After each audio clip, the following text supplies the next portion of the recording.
Hola gente, ¿cómo andan? Espero que anden muy bien y bienvenidos a un nuevo video. En este caso vamos a empezar a hablar un poco acerca de lo que yo llamé como la evolución de la teoría de la evolución, ¿sí? Vamos a empezar a hablar de forma lenta, ya que es un tema bastante largo, de cómo ha cambiado o evolucionado, perdón, el pensamiento científico de la evolución, ¿sí? Hasta la teoría de la evolución hoy en día. Como pueden ver, es un tema muy largo que empieza desde la antigüedad y vamos a tratar de si al menos el año que viene u otro año, terminamos acerca de lo que hoy se plantea acerca de la teoría de la evolución. ¿Sí? Bien. Este primer video es un video más que nada introductorio y ya en el video siguiente vamos a empezar a hablar de los pensadores de la antigüedad. Entonces, la evolución de la teoría de la evolución. Cuando hablamos de distintas teorías de la evolución que han existido a lo largo del tiempo, primero nos tenemos que preguntar si realmente existieron teorías, ¿sí? Si existen o si existieron ideas evolutivas previas a Darwin. Esta respuesta ya más o menos ustedes la saben, ¿sí? Nosotros ya hemos hablado de Lamarck bien en detalle, hemos nombrado así medio por arriba a el abuelo, ¿sí? De Darwin, que fue Erasmus Darwin, en su Zoonomía, ¿sí? Ese texto escrito en verso donde ahí exponía ideas evolutivas. Y existe una gran cantidad de planteos, de pensamientos evolutivos, de ideas evolutivas antes de Darwin. ¿Existen? Sí.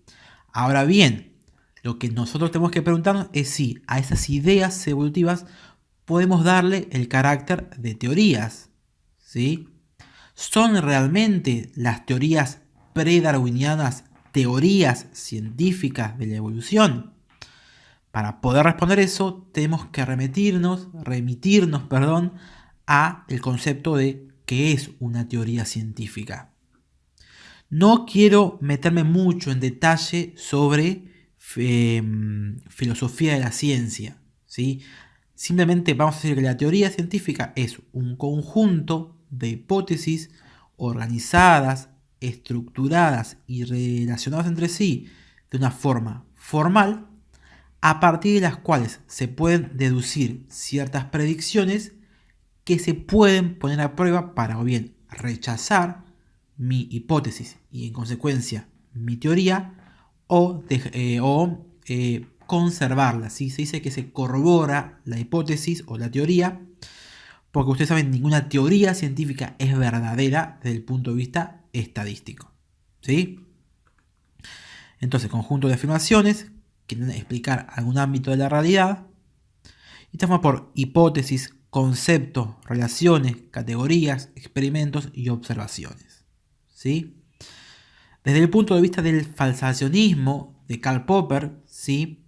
Uno primero plantea una hipótesis, de esa hipótesis van a derivar predicciones, ¿sí? Lo que se conocen como hechos observacionales, y esos son los que ponen en contacto directamente mi hipótesis con la realidad.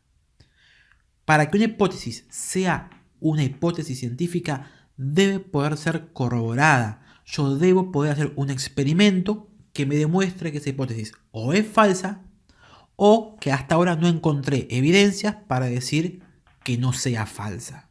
¿Estamos? Este concepto de teoría científica lo encontramos, por ejemplo, en la teoría de Darwin. Darwin planteó su teoría, de esa teoría se podían derivar predicciones, hechos o observaciones que le podían poner a prueba. El claro ejemplo fue la selección natural.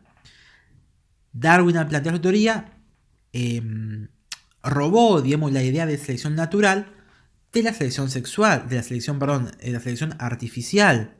¿Sí? El mejoramiento de especies, todo lo que tiene la parte con la agronomía, es el mismo principio, salvo que en este caso, la agronomía, el hombre es quien manipula. ¿Sí? Bueno, entonces básicamente vamos a ver que Si bien hubo antes de Darwin distintos tipos de teorías, distintos tipos de pensamientos evolutivas, teorías como tales, la primera podemos considerar que fue Darwin. Lamarck planteó una teoría bastante bien, ¿sí? No requería la participación de un dios, pero no se podía poner a prueba. Entonces, en sí no se puede considerar como teoría verdadera, aunque sí se conoce, ¿sí? Como una teoría. Ustedes saben que para que una teoría sea considerada científica, debe reunir lo que se conocen valores. ¿Se acuerdan de esto? En un video lo hablamos, creo que lo hablamos en Darwin o por ahí. ¿Sí? Los valores de una teoría científica son dos grupos. Los valores epistémicos, que son los que estrictamente debe cumplir una teoría científica, y los valores no epistémicos, que no dependen de la estructura de la teoría. Los valores epistémicos de la teoría dependen de la estructura formal de mi teoría. ¿Sí? Bien. ¿Cuáles son los valores epistémicos? El primer valor epistémico importante tiene que ver con su capacidad predictiva. Lo que dijimos hoy. Yo, de mi teoría, debo poder derivar predicciones o hechos observacionales que me permita poner a prueba mi teoría, es decir, mi hipótesis con la realidad. Si no puedo poner a prueba mi hipótesis, o si haciendo un experimento no puedo rechazarla, esa teoría algo está mal. ¿Sí? Toda teoría debe ser falsable, dice Popper. Toda teoría debe poder ser rechazada. ¿Sí? Quiero que entiendan eso. Ustedes, por ejemplo, plantean una determinada hipótesis. ¿Sí? Ustedes dicen que bajo esta situación, ustedes dicen que bajo la situación A, B y C se cumple tal cosa. Eso es lo que dice mi teoría. Entonces, en el escenario contrario, mi hipótesis no se cumpliría y tendría que ser falsa. Si yo no puedo contrarrestar eso, entonces la capacidad predictiva y la capacidad de falsar mi hipótesis es nula. Entonces mi teoría no es científica. ¿Sí? Muy bien. El otro valor importante tiene que ver con su coherencia interna. Mi teoría debe tener una estructura formal y que sea coherente, de tal manera de que, si bien algunos de mis postulados sean falsos, yo puedo modificar mi teoría y aún así siga siendo válida. ¿Sí? Si mi teoría no es coherente, ¿sí? Cualquier boludez, cualquier cosa que cambie, directamente se me viene abajo mi teoría. Entonces debe tener esa coherencia interna. Debe estar formalmente bien estructurada. La otra tiene que ver con la consistencia externa. ¿Sí? Una teoría que yo planteo debe ser acorde a otras teorías ya propuestas. Yo, por ejemplo, planteo una hipótesis y para que mi planteo una teoría y para que mi teoría sea válida, yo debo asumir que no existen células. Eso se contrapone totalmente a la teoría celular. Por lo tanto, carece de esa consistencia externa y por lo tanto tampoco es una teoría científica, de hecho. ¿Sí? ¿Siempre tiene que ser así? No, hay teorías, las llamadas teorías revolucionarias, ¿sí? Lo que Kuhn llamó esos periodos de crisis y de revolución en donde hay un cambio de paradigma y algo que se venía creyendo de una manera, en realidad es de otra manera. ¿Sí? Por ejemplo, Darwin creía en las gémulas. Luego se descubrió que existían los genes. Hubo ese cambio de paradigma. ¿Vamos? Eso tiene que ver una consistencia externa. Mi teoría no debe chocar con teorías vigentes. ¿Sí? Bien. El otro tema tiene que ver con lo que es el poder unificador. De mi teoría se deben derivar conceptos que yo pueda o que se deban aplicar a otras disciplinas.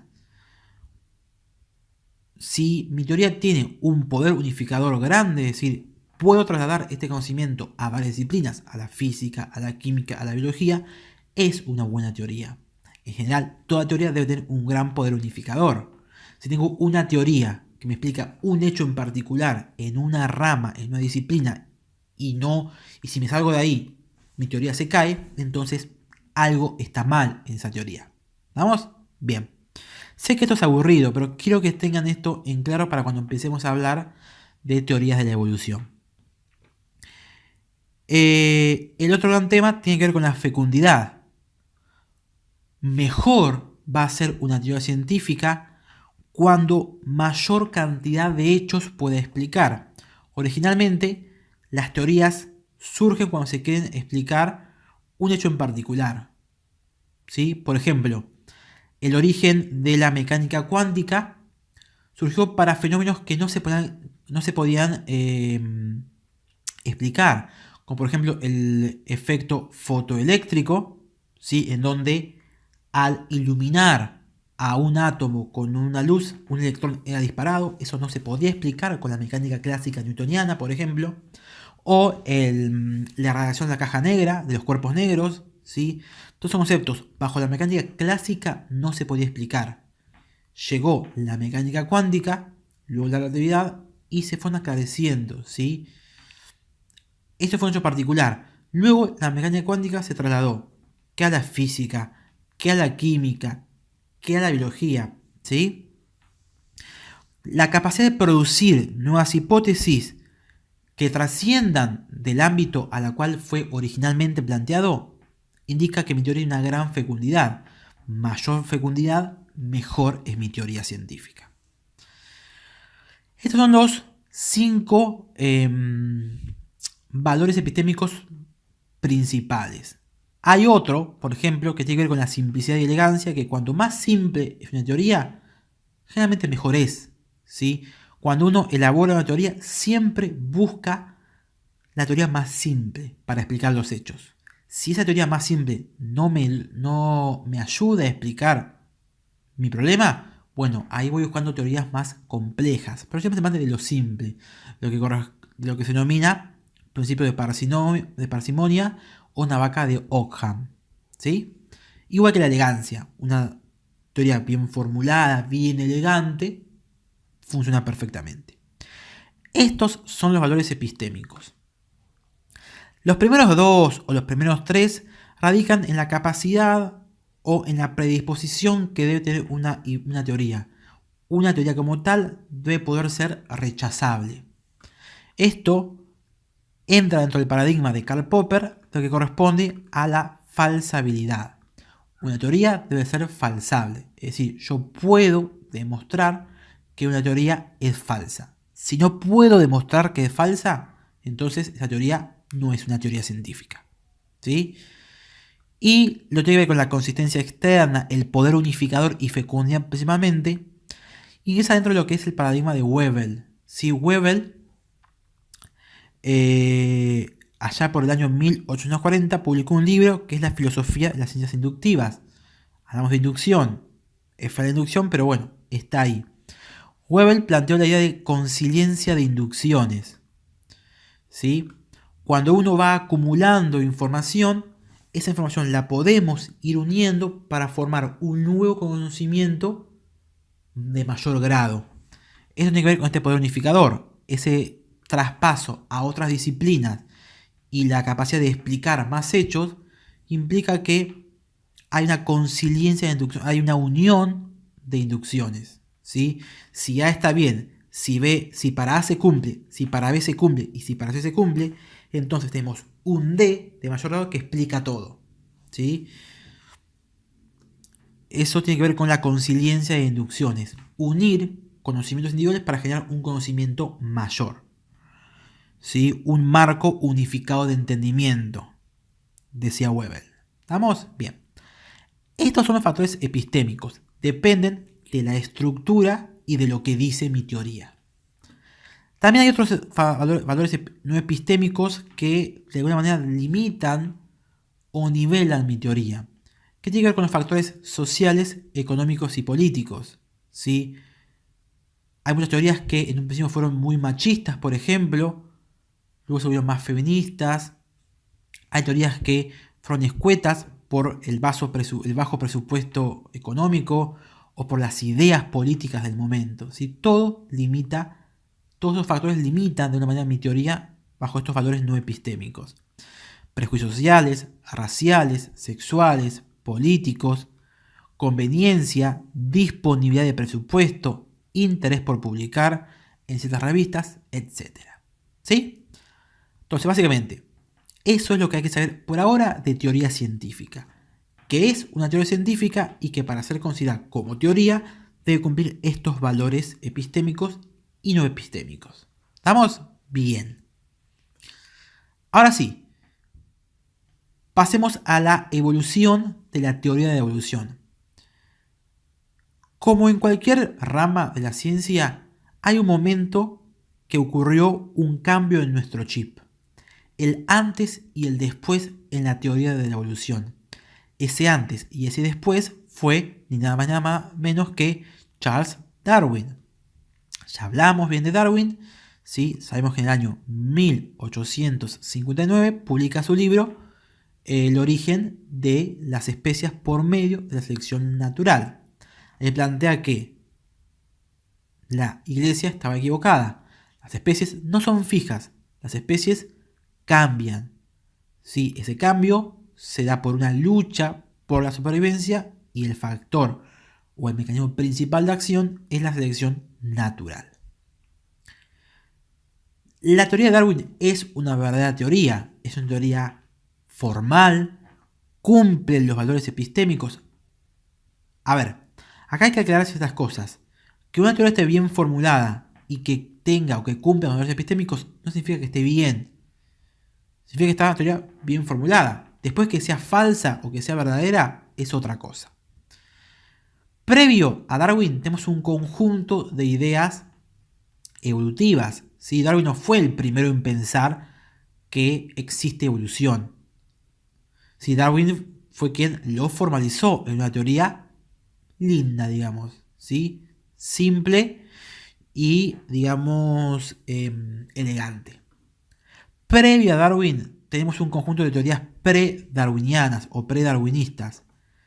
Teorías entre comillas, porque no son formales y son más que nada ideas. Después vamos a ver que se van a dar cuenta por qué les digo esto. Y posterior a Darwin vamos a encontrar las ideas post-darwinianas, que ahí sí son más bien teorías. No siempre, hay algunas que son simplemente ideas que escriben en algún paper, en un artículo científico, y otras que son teorías bien formales, como por ejemplo la teoría de los equilibrios puntuados de Gould. ¿Sí? Bien. Desde el origen, desde la antigüedad hasta Darwin, podemos encontrar una gran cantidad de ideas evolucionistas. En esta etapa va a ser el mayor enfrentamiento entre lo que es los dos paradigmas básicos, el fijismo o creacionismo y el evolucionismo. ¿Sí? Es acá donde va a ocurrir ese cambio unánimo de la creencia en la estaticidad de las especies a un cambio de paradigma en que las especies en realidad cambian. ¿Sí? Acá vamos a encontrar una gran cantidad de personas renombradas que las vamos a nombrar a su de tiempo. Yo acá les puse simplemente dos. Uno es uno de los representantes que vamos a ver en la antigüedad, ¿sí? En la Grecia antigua, que es Anaximandro de Mileto. ¿Sí? Anaximandro de Mileto creía que las especies cambiaban. ¿Sí? Él hablaba del arjé, ¿sí? El arjé era el principio de todas las cosas, y que ese arjé residía en el apeiron. ¿Sí? Se cree que Anaximandro fue un discípulo de Tales. Tales creía o establecía que todas las cosas comenzaban en el agua. Anaximandro se negó a eso diciendo, ¿cómo puede ser que lo húmedo y lo seco o lo caliente y lo húmedo nazcan todo el agua? ¿Sí? Le dijo que no, que todas las cosas nacían de algo que es indeterminado. ¿Sí? Algo que no es ni el agua, ni el fuego, ni la tierra. ¿Sí? A ese algo lo llamó apeiron. Él dijo, todo nace del apeiron y cuando muere todo vuelve al apeiron, ¿sí? Bueno, eso vamos a ver después. Y él también planteó su propia teoría de la evolución. Él decía, perfecto, las especies cambian, ¿sí? Las especies se originaron en el agua y a partir de los peces fue que el hombre surgió, por ejemplo, ¿sí? Bien. Luego tenemos a este gran representante que vimos, que es Lamarck, ¿sí? Lamarck con sus dos conjuntos de ideas, esa tendencia a la perfección, ¿sí? Y esas derivaciones que llamó él adaptaciones, son algunos de los representantes, ¿sí? Acá vamos a encontrar a el abuelo de Darwin, Erasmus Darwin. Vamos a encontrar a varios religiosos que tenemos que nombrar, ¿sí? En la antigüedad vamos a encontrar, por ejemplo, también a Empédocles de Agrigento, a Aristóteles, a Platón, etcétera, etcétera, etcétera, ¿sí? A Cuvier, gran opositor de Lamarck, entre otros. Luego viene Darwin. Darwin lo que hace es aclarar un poco las cosas y establecer una teoría formal de la evolución. Y posteriormente tenemos todo lo que llamamos teorías post-darwinianas, ¿sí? Las teorías darwinianas, post-darwinianas, pueden ser teorías derivadas de Darwin, incluso teorías derivadas de Lamarck, ¿sí? Durante la primera parte de lo que es el siglo XX, el siglo XIX, surge, siglo XIX, perdón. Sí, siglo XX y no, XIX, siglo XX. Surge lo que se llamó como neolamarquismo u ortogénesis. Era un lamarquismo bien al ras. Un lamarquismo que decía que la evolución ocurría por líneas o por caminos preestablecidos. Todo eso es lo que vamos a ver, ¿sí? Acá le puse algunos.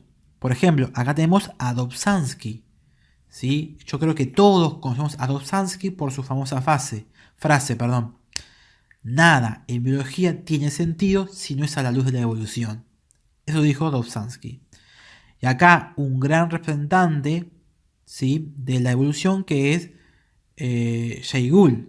Gould con su teoría de equilibrios puntuados, ¿sí? Él dice que Darwin estaba de una manera equivocado.